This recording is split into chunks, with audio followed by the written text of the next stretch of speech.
everyone, this is Shelly, and today I'm here to show you how I made this fun wipe-off calendar. It's kind of just a weekly planner, and the one that I'm showing you here, or trying to show you, it's so big, so it's hard to get it completely on camera here for you to see it. But the one that I'm showing you is the one that I made for myself, and for the most part it's really straightforward, so I'll be fast forwarding through a lot of how to glue down the individual pieces. But what I will mostly be showing you is, if I can get it on the camera, how I made this fun frame. And you'll be able to use this technique for lots of different things, including your cards and gift boxes and things that you make. So I think that you'll really enjoy that part. I also have kind of personalized a little bit, so if I can get the bottom part on, and added a couple of Shelly's images. This one is a beach sign, and it's the full color version, which will be in the store soon.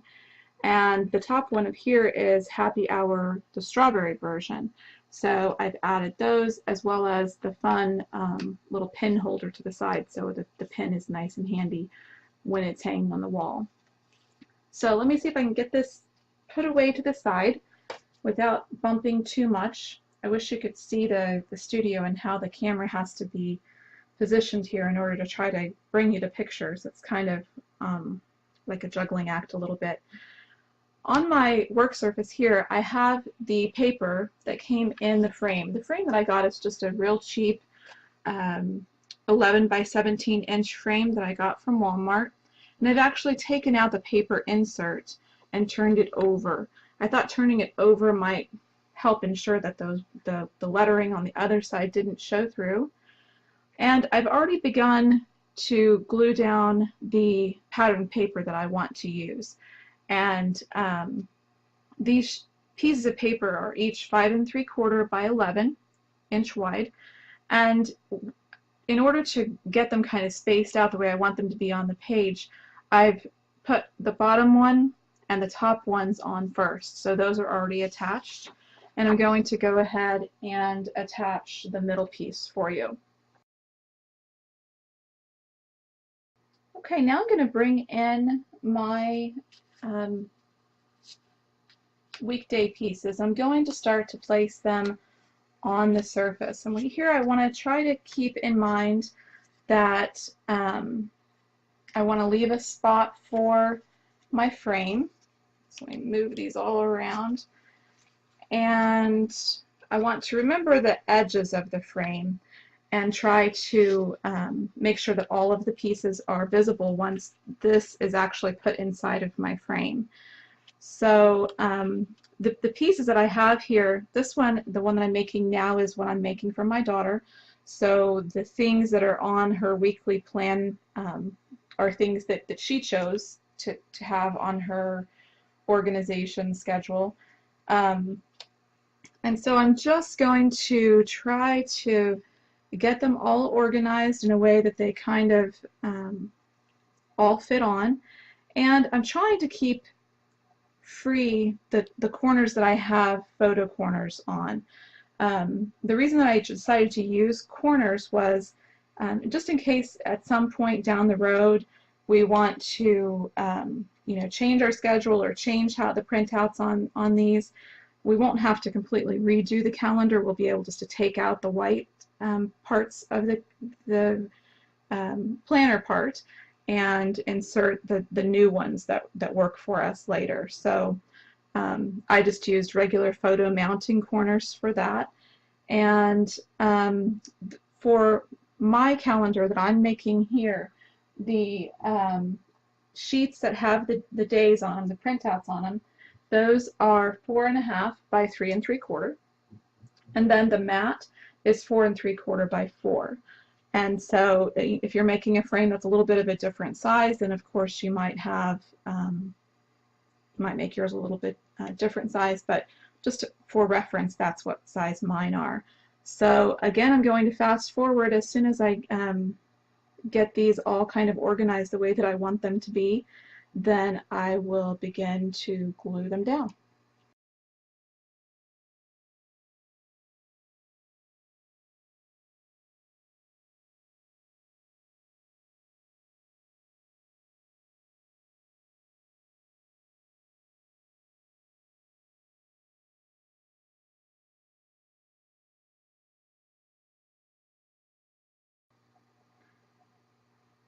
Now that all of our pieces are attached and this part is pretty much set, I'm going to bring in the pieces that I'm going to use to build the frame that we talked about. And like I said, this is really the most interesting part of this video, I think. Our frame is going to go right up here. And basically it's going to be built in 3 layers like this. So I'm going to move aside the, I'm sorry, I knew I was going to bump that camera. Let me see if I can get it zoomed in here a little bit for us. I'm going to be building it in 3 layers, and basically the decoration layer is going to be on this middle oval layer. And the reason I did that was because it just got too messy trying to have the printout on the printout and the decoration on one sheet. So I'm going to pull in some score tape, and I'm just going to use my really thin score tape, and I'm going to go around the outside edge. And in just a second you'll kind of get an idea of why I'm doing this. I think that it's probably fine to skip this step, but like I said, in just a second you'll be able to get a better idea of what I'm doing here.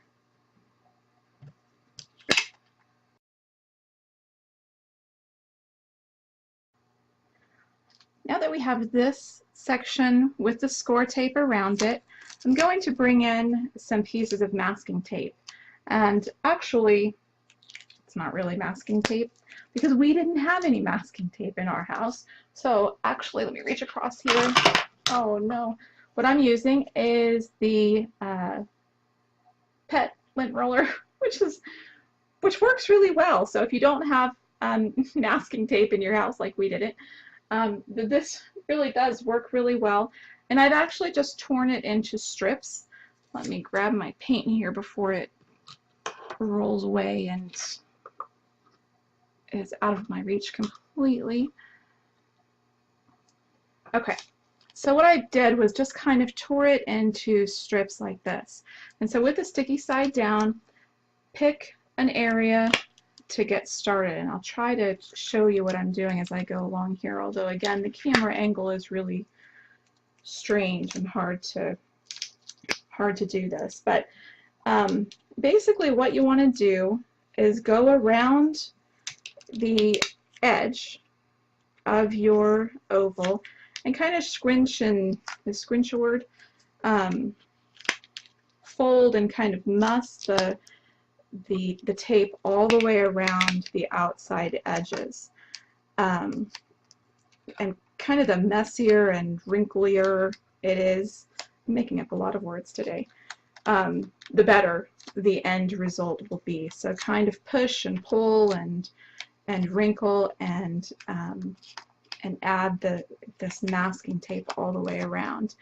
And while I do that, I want to say that I've mentioned before in other videos that I've loved going to the Contadina K blogspot, and she actually used a technique like this with masking tape on her blog on one of her projects, and it reminded me of the technique. I've actually used the technique before in other art projects, but I've never used it on my paper crafting projects, and so I thank her for the reminder of the masking tape technique and for showing that on her blog. And as I've done before, I will give a link to her blog when I post this tutorial on our blog to give her all the credit she deserves for reminding me and inspiring me. She has some just truly amazing projects and is an amazing artist herself. So I encourage you to stop by her blog and see some of the amazing things that she's doing. So as I get closer to coming around to the very end of this, and again, like I say in a lot of my videos, when you do this at your house, you can be a little bit more careful than I've been and take your time a little bit more. I'm not too worried about what goes around the outside edge. I'm kind of just looking for what's happening along this inside edge. So I'm going to, I need just another little piece here to finish up this oval.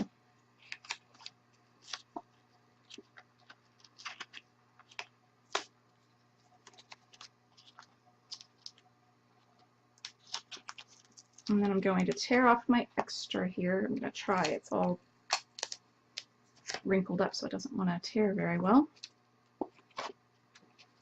Okay, so now we have our oval here, and what I'm going to do is turn the oval over.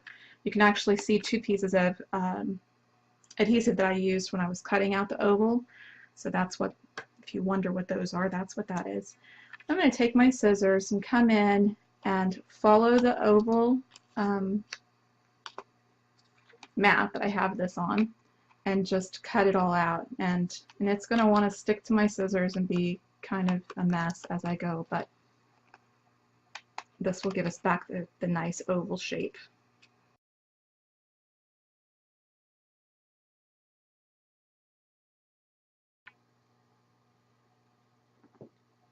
Okay, now that we have our oval shape, I'm going to be able to show you a little bit of why I put that score tape down around to start with. I'm going to pull in some white gesso.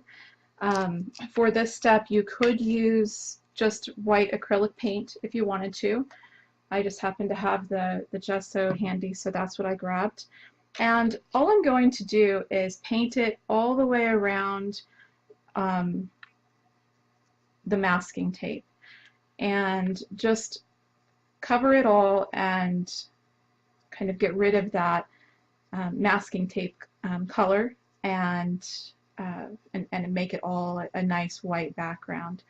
So I'm just going to do that all the way around, and this is where, because masking tape isn't particularly, it's not one of the stickier kind of super hold tapes, that's why I have used the score tape underneath. I wanted to make sure that the masking tape holds, and so as I continue to get this wetter and wetter through the process I'm going to do here, that score tape underneath will help hold the masking tape in place. So I'm just going to keep painting. I'm going to actually stop the video for a little while, because this is going to need to dry completely before we go on to the next step. And I don't want to make you watch while I try to use a heat gun to dry it. So I'll be back with the next step in just a minute.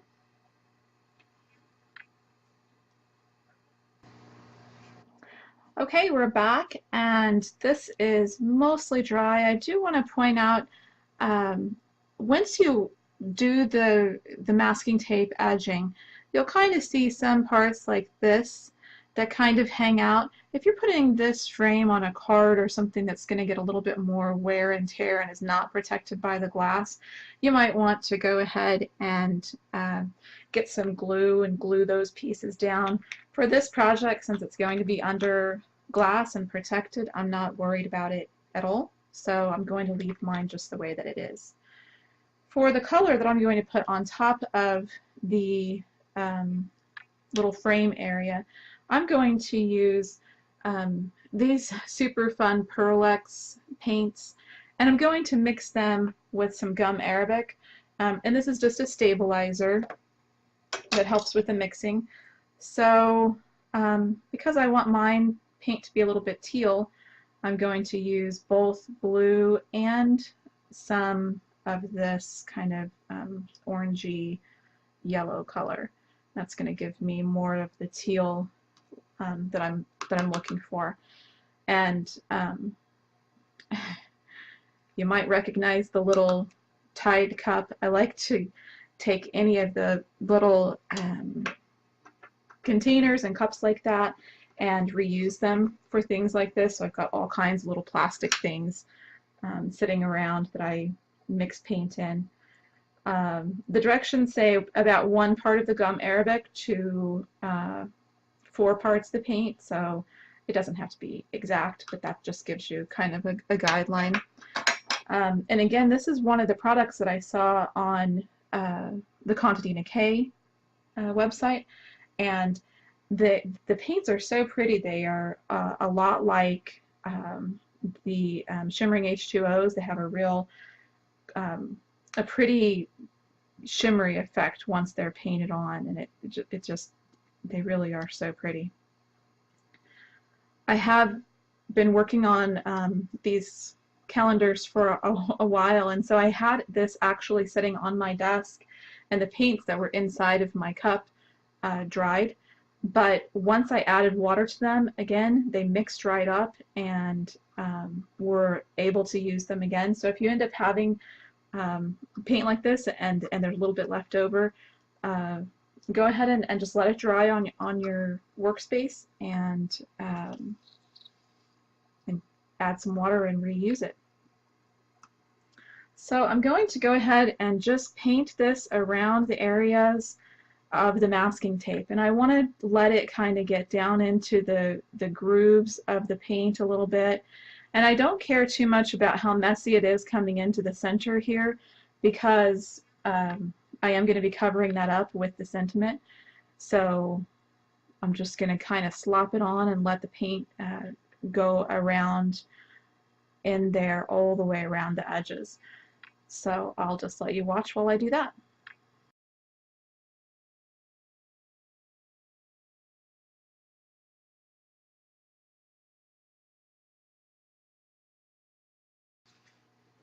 Now that we have this part done, you can kind of see how pretty that is, how the color settles down in some of the masking tape areas. At this point, we would let it dry again, and then the final step on the frame is actually to go back over the tops of it with the gesso again, and that kind of gives it a real antiqued kind of look, and makes it look a little bit aged and real pretty. So I'm going to let that dry a little bit. I'm going to talk to you a little bit about the coordinating little embellishments that I've made.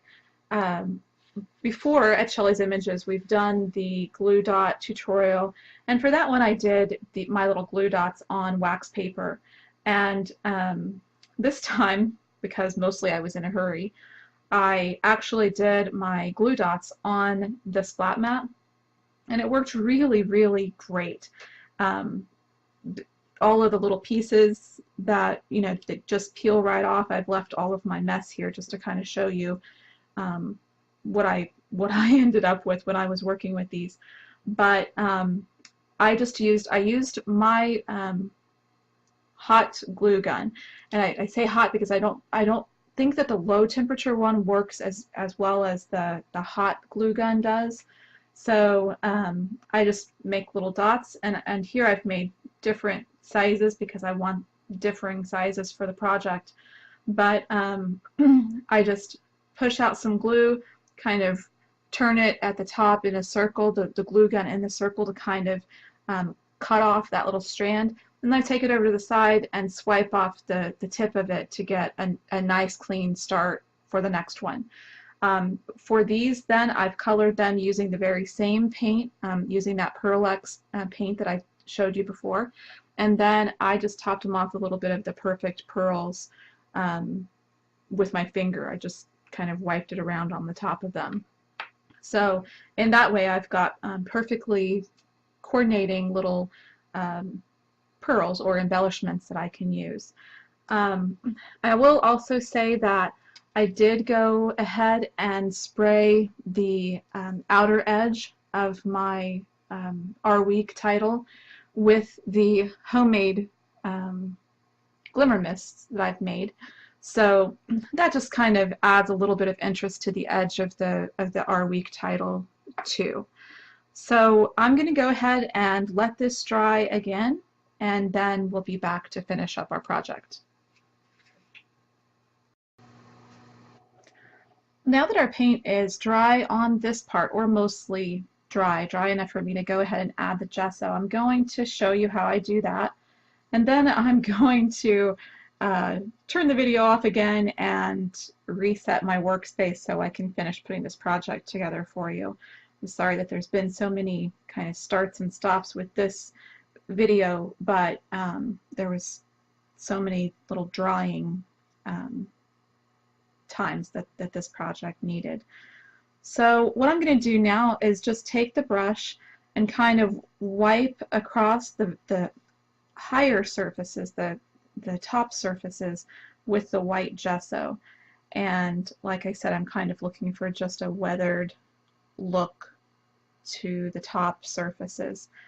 I don't think that I mentioned it before, but I do want to be sure that I let you know, with the Pearl-Ex paint that I was using before, when I was adding the paint onto the project, I did add in lots of water too, to kind of make it spread out. And so you know, don't be afraid to add in water and kind of let it soak into all of the areas.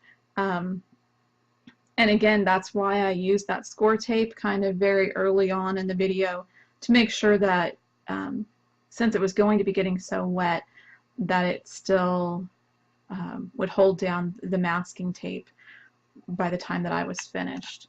So I'm going to go around the edges of this a little bit and give them a nice finished look on the edge.